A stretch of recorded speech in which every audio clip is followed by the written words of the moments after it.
கும்பகோணம் வெற்றிலை மற்றும் தோவாளை மாணிக்க மாலைக்கு புவிசார் குறியீடு கிடைத்துள்ளது.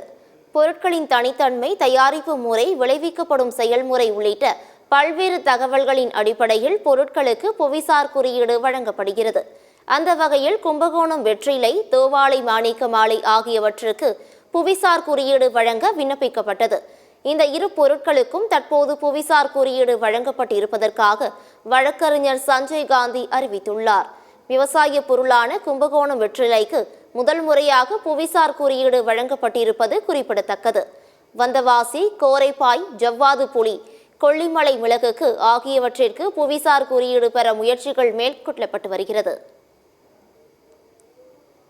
புவிசார் குறியீடு அட்டானி என்கின்ற முறையிலே 2022ஆம் ஆண்டு ஜனவரி மாதம் இந்த புவிசார் குறியீடு கும்பகோண வெற்றிலைக்கு புவிசார் குறியீடு கிடைக்க வேண்டும் என்று கேட்டு விண்ணப்பித்தோம். கும்பகோண வெற்றிலைக்கு என்ன மகசூல் என்றால், இது இந்த வெற்றிலையை சாப்பிட்டால் மருத்துவ குணம் அடையும். இந்த வெற்றிலையின் மூலம் காரத்தன்மை மிதமாக இருக்கும். அதிக காரமாக இருக்கிறது, குறைவான காரத்தன்மையாக இருக்காது. காவிரி ஆற்றுடைய நீர் இவையெல்லாம் ஒரு குறிப்பிட்ட ஒரு டேஸ்டை உருவாக்குவதற்கு இந்த மண் மற்றும் நீர் பதம்.